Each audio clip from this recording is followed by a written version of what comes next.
Hello दोस्तों, आज हम डिस्कस करेंगे मेरा DSSS का एग्ज़ाम रिव्यू। तो मेरा जो सेंटर था वो था आदर्श परीक्षा केंद्र नोएडा सेक्टर 64 में। मेरी जो एग्ज़ाम शिफ्ट थी वो थी 25 फरवरी की सेकंड शिफ्ट। जो इसकी अटेंडेंस थी वो लगभग थी वो थी लगभग 800 से 900 बच्चे आए हुए थे, जिसमें से टोटल जो बच्चे थे वो थे 5000 की समथिंग बच्चे थे। इसमें से इतने बच्चे आए थे, लगभग 18 या 19 से 20% इसकी क्या थी, अटेंडेंस थी। तो हम अब डिस्कस करते हैं कि मेरा एग्ज़ाम कैसा हुआ। तो जैसा आप सब लोग जानते हैं कि इसमें जो स्टार्टिंग हुई थी वो मैं सीक्वेंस बताना चाहता हूँ। तो स्टार्टिंग आपकी रीजनिंग से होगी, जिसमें 2 सेक्शन रीजनिंग के, फिर जीएस खुलेगा, जीएस में 2 सेक्शन, जीएस के फिर मैथ के 2 सेक्शन, फिर इंग्लिश के 2 सेक्शन, फिर हिंदी के 2 सेक्शन। टोटल क्वेश्चन थे 200। ठीक है ना। तो मैं इसमें अपने अटैम्प्ट बताना चाहता हूँ जो मैं लिख के लाया था। देखो, ये मेरे अटैम्प्ट है।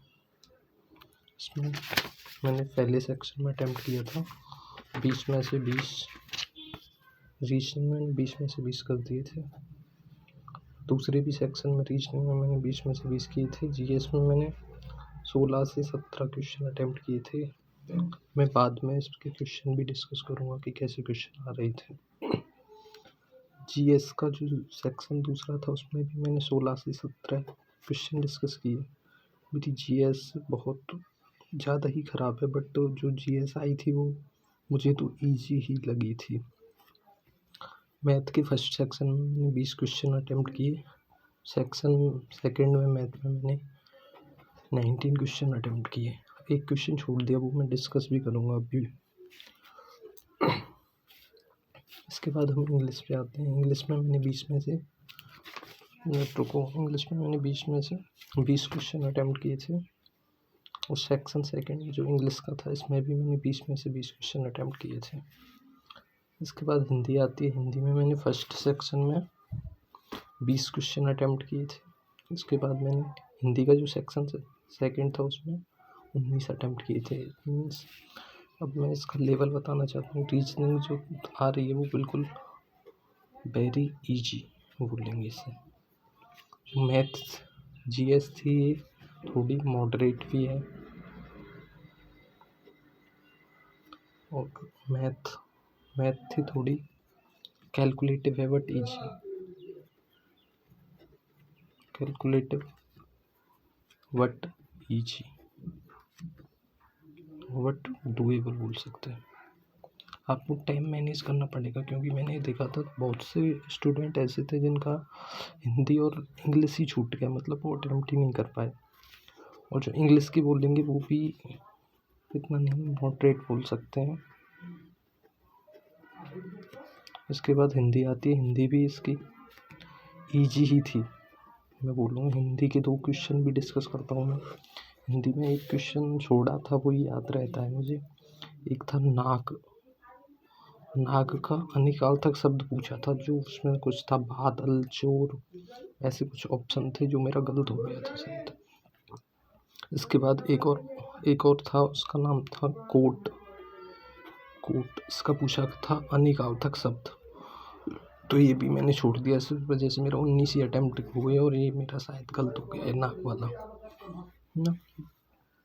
तो मेरे जो टोटल अटैम्प्ट थे वो थे 192। मैंने जो अटैम्प्ट किए हैं वो 192 हैं, और मुझे लगता है मेरी एक्यूरेसी शायद नहीं तो 80 से डिस्कस करेंगे। एक्यूरेसी थी वो 80 से 90% है। मैं श्योर हूँ कि मेरे 10 से 20 क्वेश्चन रॉन्ग भी हो सकते हैं।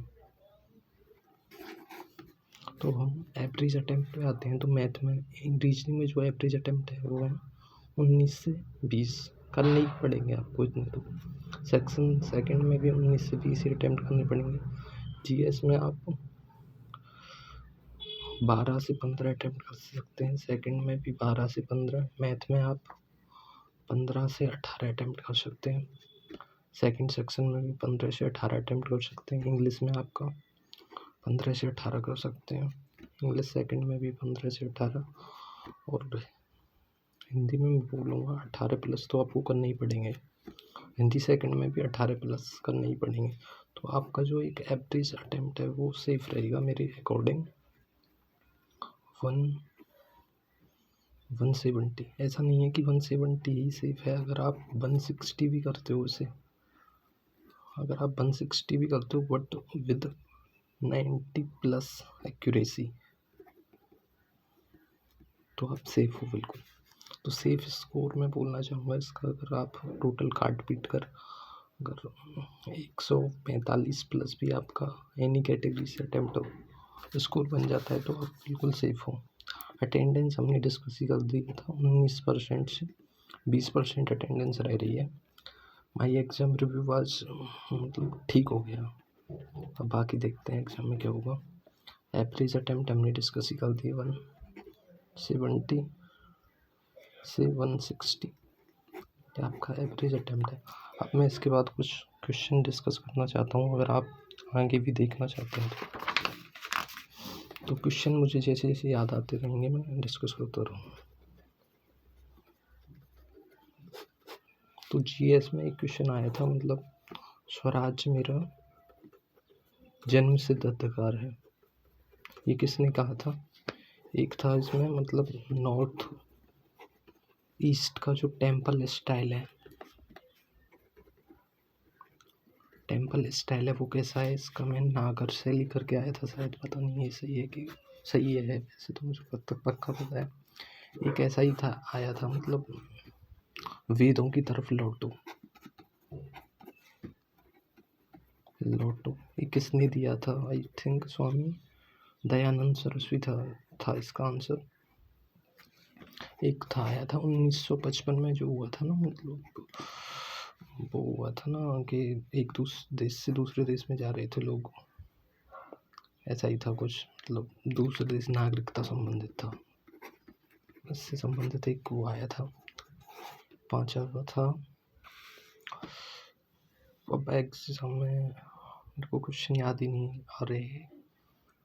और क्या था, एक और नारा आया था इसी का कि तुम मुझे खून दो मैं तुम्हें आज़ादी दूंगा, मैं तुम्हें आज़ादी दूंगा, ये किसने दिया था स्लोगन्स? और इसके बाद था आपका तुम मुझे खून दो मैं तुम्हें आज़ादी दूंगा। और हम डिस्कस करते चलेंगे इसके आगे, मैं पढ़ता हूँ। ये तो हुआ आपका जीएस का कैसा सेक्शन आ रहा था। इसके बाद क्या खुला था? इसके बाद खुला था अपना पहले रीजनिंग खुला था, फिर जीएस था, तो इसके बाद हम रीजनिंग डिस्कस करेंगे। रीजनिंग में ऐसा आ रहा था जैसे कोई कोड दे दिया ABCD, इसका कोई अंक दे दिया जैसे 2 5 6 7, और फिर कोई दे दिया जैसे BEFD, इसका कोई कोड दे दिया जैसे कुछ करके, फिर इसमें से जो कॉमन है ना B, इसका कोड पूछ रहा था कि B का कोड क्या होगा, ठीक है। इसके बाद जो सेकंड टाइप जो आ रहा था वो था एक मतलब श्रृंखला दे रखी सी, जैसे 2, फिर हैच दे दिया, फिर स्टार दे दिया, फिर 3, फिर 5, फिर 6, ऐसे करके फिर पूछ रहा था कि इसमें ऐसे कितने अक्षर हैं जिनके बाद एक सिंबल आ रहा है और उससे पहले भी एक सिंबल आ रहा है, या ऐसा कितने सिंबल हैं जिनसे पहले एक सिंबल है उसके बाद एक डिजिट है, ऐसा पूछ रहा था। एक जो थर्ड टाइप थी रीजनिंग में वो ये थी, जैसे कोई वर्ड दे दिया वैलेंस, VALANCE, तो वो ये पूछ रहा था कि इसको जब हम अल्फ़ाबेट ऑर्डर में अरेंज करेंगे तो कितने कैरेक्टर जो हैं इनका प्लेस चेंज नहीं होगा, मतलब अपरिवर्तित रहेंगे। इसके बाद हम डिस्कस करते हैं कोडिंग डिकोडिंग भी आई थी, सही थी, मतलब वो नॉर्मल। एक क्वेश्चन ऐसा आया था जैसे 5 से बनना है 126, 7 से बनना है 344, तो 8 से कैसा बनेगा, ऐसा ही था, मतलब सेम डिजिट नहीं है बट टाइप यही है। तो ये क्या बन रहा है, 5 का क्यूब प्लस 1, 7 का क्यूब प्लस 1, तो ये बनेगा 8 का क्यूब प्लस 1, यानी कि 512 प्लस 1 यानी कि 513। तो ऐसा एक क्वेश्चन था आया था, ठीक है ना। इसके बाद हम और डिस्कस करते हैं मैं एक पेज ले लेता हूँ।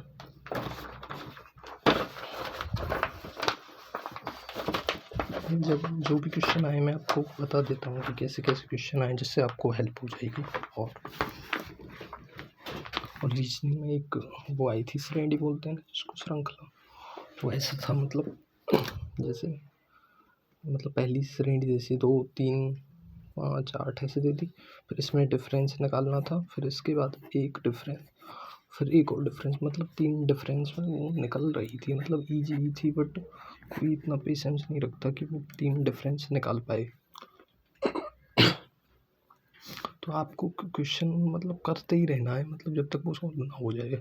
लास्ट में वो सॉल्व हो जाता है। एक सबसे इम्पोर्टेंट थिंग है कि आपको मार्क फॉर रिव्यू का ध्यान रखना है।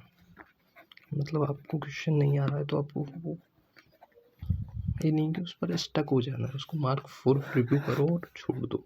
और बाद में जब आपका सेक्शन पूरा हो जाए ना वो, तो उसके बाद उसको देखो, क्योंकि जब माइंड भी फ्री रहता है और क्वेश्चन हमसे सॉल्व भी हो जाता है।